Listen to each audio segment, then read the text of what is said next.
welcome back to Spittin Sports with Lamar. I am Casey Lamar, and I'm coming at you from the 256. Today is the NFL recap, and let's go ahead and get right into those games from this past week.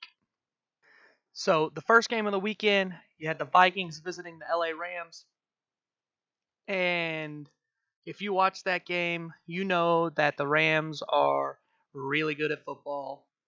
Jared Goff is a very good quarterback, especially with Sean McVay as his coordinator, but the way he throws the ball, or not as coordinator, as his head coach, but the way he throws the ball, where he puts it, it's just that he just perfect. The Rams are 100% the best team in football right now. We finally got to see the Chiefs really get challenged last night, but there were five receivers with 100 yards for the Rams in this game. Not five, but it was four. It was four at least. But either way you look at it, it was just ridiculous. Yeah, four receivers with 100 yards. Todd Gurley had over 100 total yards. So, but you had three wide receivers with over 100 yards receiving. Gurley had 83 rushing and had 73 through the air, or receiving, however you want to say it. Goff had 465 and 5 touchdowns. The Rams really are the best team in football right now in the NFL. That's the only way you can put it. But the Rams, they improved to 4-0. They beat the Vikings on this past Thursday night, 38-31. Next, it was the game I called for to be the upset of the weekend. Was the Titans and Eagles. Titans went into overtime, took out the Philadelphia Eagles, 26-23. Really looked like the Eagles had separated themselves in that football game. The Titans fought back.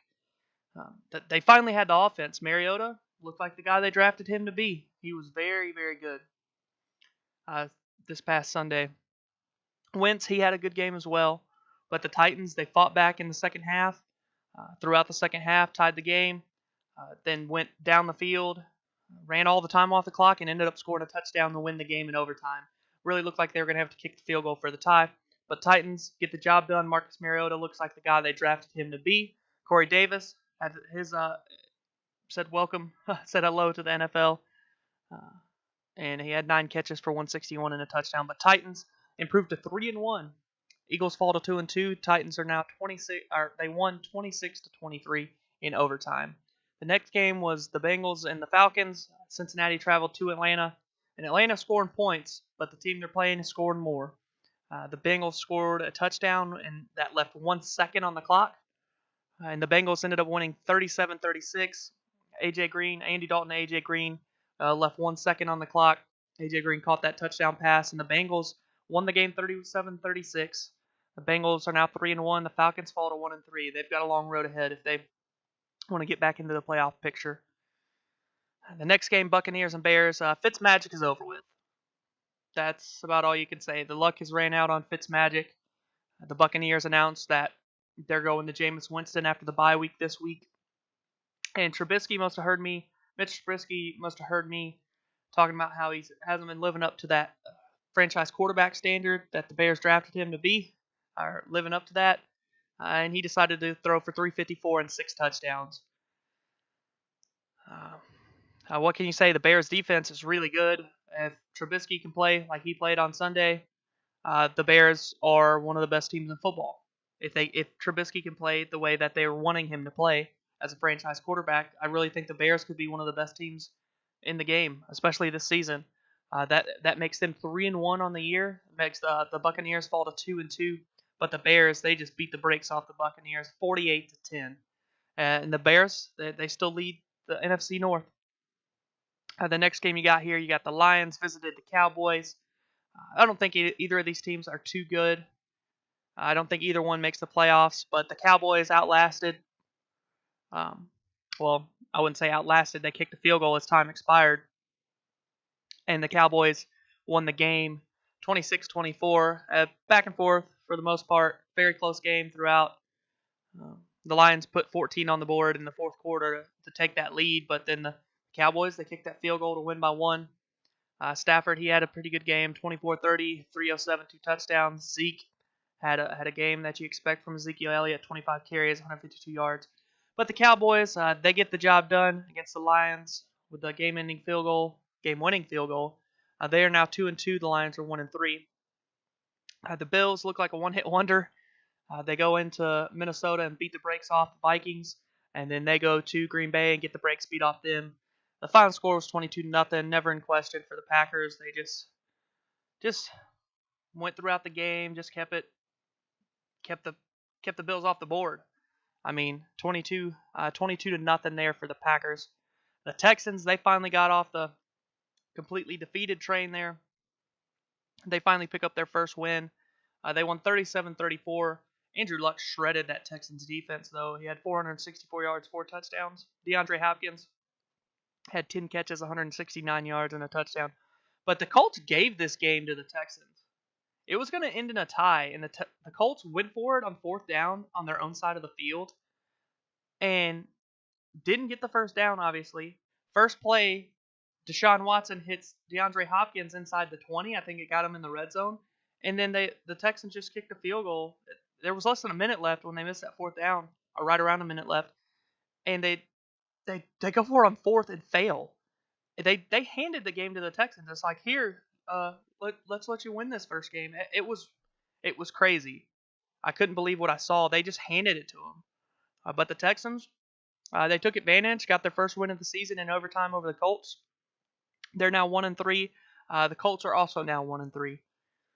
The Dolphins are no longer one of the undefeateds. They go to Foxborough and they get absolutely handled by Tom Brady and the Patriots. The Patriots show that it's still their division. Miami, they started 3-0. They looked good to start the season. This was really a gauge to see where they were, and they almost didn't even register on that gauge this week. They got beat 38-7. They didn't score till the 4th quarter. Game was over at halftime. It was 24-0. Patriots just absolutely manhandled the Dolphins on Sunday. The next one, you had the Jets at the Jags. The Jags, after handling the Patriots relatively easy, having that extreme, whatever you want to call it, against the Titans. It was an extreme defensive battle with 2 good defenses. No offense showed up. Well, this week the Jags, they got back on the track that they are used to being on since last season. They beat the Jets 31-12. Bortles threw for 388 and 2 touchdowns. T.J. Yeldon filling in for Fournette, which Leonard Fournette, there's no timetable for him to return. He retweaked his hamstring, so if you can get T.J. Yeldon, might be a good time to. He had 52 yards on the ground and a touchdown. But the Jags got back to the winning ways after that, whatever that was last week against Tennessee. The Jags beat the Jets 31-12. Jags are 3-1. Jets are 1-3. The next one was kind of a crazy game. It went to overtime. Baker Mayfield's first start for the Browns against the Raiders. The Raiders, John Gruden gets his first win back as a head football coach in the NFL. It went to overtime. It was a pretty crazy game. The Raiders they got a game-winning field goal in overtime. They won 45-42. And the Browns they had this game pretty well locked up, or it would seem like it, and then they gave up 21 in the 4th quarter, which the Browns scored 14 themselves, but they gave up 21 in the 4th quarter to the Raiders. Went to overtime, obviously, and the Raiders ended up getting their first win of the season, 45-42 over the Browns. Derek Carr, he's still lighting it up. He's been lighting it up this season, but they just haven't won a game till Sunday. Carr had 437 yards, 4 touchdowns. Marshawn Lynch, big day, 20 carries, 130 yards. Amari Cooper, big day, 8 receptions, 128 yards and a touchdown. But Raiders, first win of the season over the Browns. The Raiders are now 1-3. The Browns are 1-2-1. The Seahawks traveled to Arizona to take on the Cardinals. Josh Rosen got his first start. Very sloppy game. Was not a very good game for either quarterback. Rosen, he was 15-27 for 180 and a 1 touchdown. And Russell Wilson didn't even crack 200 yards. I think he had 172. Sorry about that. I think he had 172 yards in that game. Something like that. It was bad. It was just a bad offensive game. Mike Davis really carried Seattle. He had 21 carries, 101 yards, and 2 touchdowns. And the Seahawks, they outlasted They just ended up beating the Cardinals. I think the Cardinals are the worst team in football this season. The Bills aren't too far behind, but the Cardinals fall to 0-4. The Seahawks improved to 2-2, 20-17. Again, a game of two teams I think are non-factors for the playoffs unless they beat somebody that keeps them out. I don't think either of these teams make the playoffs. Obviously, the Cardinals aren't making the playoffs. The Seahawks, I don't think they're good enough to make the playoffs this season either. But Seahawks get the job done. Saints travel to New York to take on the Giants. And there's only one thing you can say about that game. Alvin Kamara, he had 3 touchdowns on the ground. He had 19 carries, 134 yards, and 3 TDs. Drew Brees, he didn't have any touchdowns. He only threw for a little over 200 yards.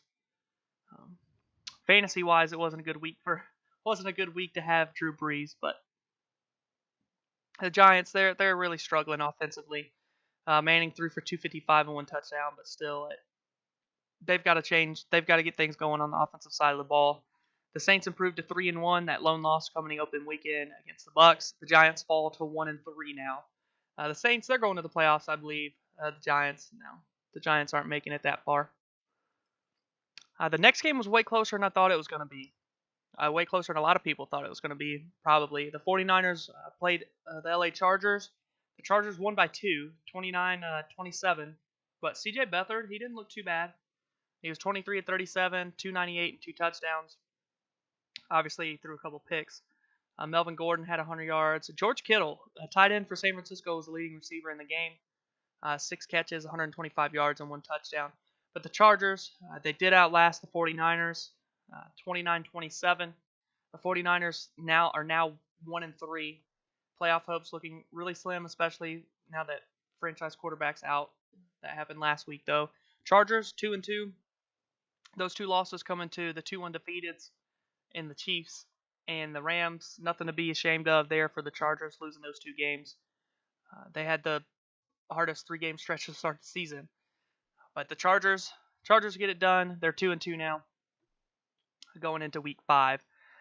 Sunday Night Football, the Ravens went into Pittsburgh and really handled the Steelers, especially in the second half. It was 14-all at halftime, and then the Ravens shut them out in the second quarter. All of Pittsburgh's points came in the second quarter, all 14 of them. The Ravens, they kicked 4 field goals in the second half. Yeah, 4 field goals in the second half, 26-14 was the final score for the Ravens. The Ravens are now 3-1. The Steelers are 1-2-1. Flacco had a big day. He had 363 and 2 touchdowns. John Brown for Baltimore had 3 catches, 116 yards, and a touchdown. The Ravens and Bengals, they're really going to have to duke it out to see who's taking home that in an AFC North title. But the Ravens get the win on Sunday night. And then last night you had the Chiefs and the Broncos, and the Chiefs finally really had a game all the way down to the end. Mahomes made that absolutely crazy play, switching the ball to his left hand and throwing it left-handed, basically shot-putting it is how you would put it, to his receiver.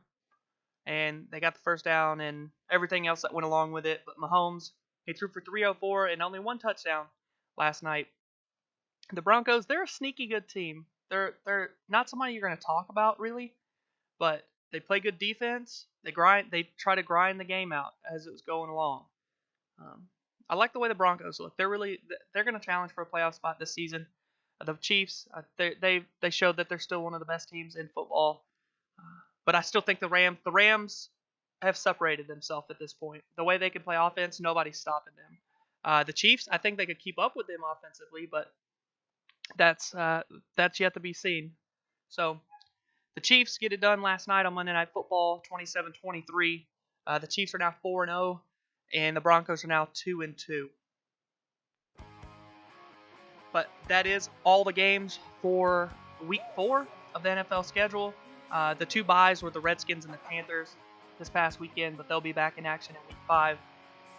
But if you did enjoy this video, go ahead and give a big thumbs up, share the content, and subscribe to the channel. But this has been Spittin' Sports with Lamar. I am Casey Lamar. I look forward to seeing you all tomorrow.